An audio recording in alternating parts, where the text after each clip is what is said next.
In the last video in the series, I talked about Augustine's theory of signs as he presents it on Christian teaching. And Augustine's framework for understanding signs, he's not particularly applying it to sacramental theology, but his framework for understanding signs helps us to see the intimate relationship between signs and symbols and the rites that we practice and the kind of community that we become. That insight has been developed by a number of writers in the last 30 or 40 years on a lot of different levels.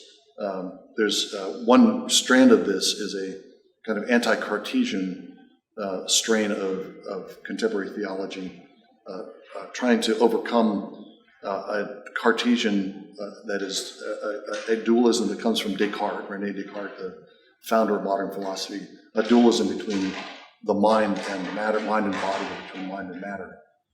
And Fergus Kerr, in a book called Theology After Wittgenstein, points to Wittgenstein's attack on this Cartesian model. In a Cartesian framework, meanings are happening in the mind. We might have external symbols, but they stimulate things that are happening in the mind, and the location of those meanings is inside. Wittgenstein externalizes that, and Wittgenstein says that meanings are arrived at and displayed publicly in a public set of signs and public linguistic conventions that are always embedded in forms of life and certain kinds of practices. Again, that framework, I think, is helping us get out of the dualism that often affects sacramental theology, and it helps us to see that sacraments are not just designed to awaken something in our brains, but designs are the practices that define the kind of people that we are. Another anti-Cartesian thread of contemporary theology is what goes by post-liberalism. Post-liberal theology, the Bible of post-liberal theology, is George Lindbeck's book, The Nature of Doctrine. And he's looking particularly at the idea of doctrine and what a doctrine is. Classically, a doctrine is understood to be a statement of what is the case. So, for example, when you say that the two natures are joined together, the one person of Christ, divine and human nature are joined inseparably without mixture in the one person of Christ. That's a statement of what is in fact the case about Jesus. That's a traditional understanding of doctrine. Liberals understand doctrine not as description of what is actually the case, but rather as ways of symbolizing religious experience. So I feel like Jesus is with me. The apostles felt like Jesus was with them. And they formulated an idea of resurrection to express that reality that they were experiencing in the presence of Christ even after he had died. It doesn't say anything about what actually happened to the body of Jesus. It's just a way of symbolizing, a mythical way of symbolizing the experience of believers. Lindbeck would agree that doctrine is stating what is the case. He would affirm that the doctrine of the Incarnation, for example, as formulated by the Council of Chalcedon, is true. But he's also arguing that this doctrine has a linguistic or cultural role in the church, that it's defining the way we speak about God, is defining the kind of practices that we have as a people. And again, that's it provides a way of thinking about sacramental theology that's not internalized. It's not just individuals receiving grace, but it's talking about the nature of it's talking about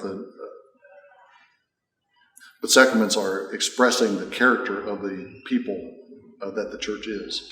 That insight has also been developed in writers that are particularly influenced by Anabaptist theology, John Howard Yoder, Stanley Hauerwas, Catholic William Kavanaugh, who has been influenced by Hauerwas.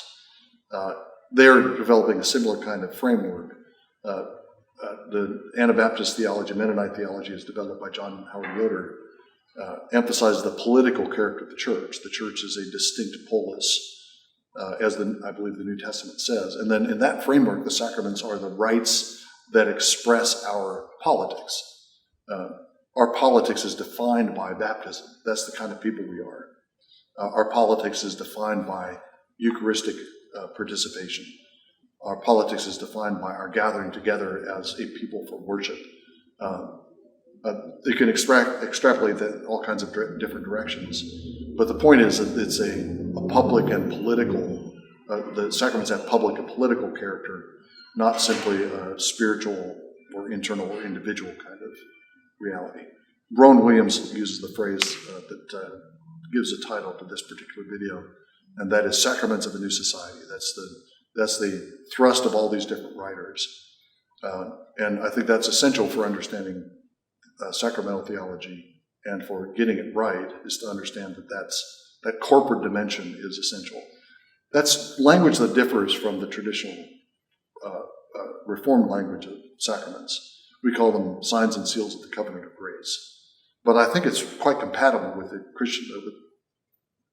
This language is quite compatible with the Reformed understanding of sacraments.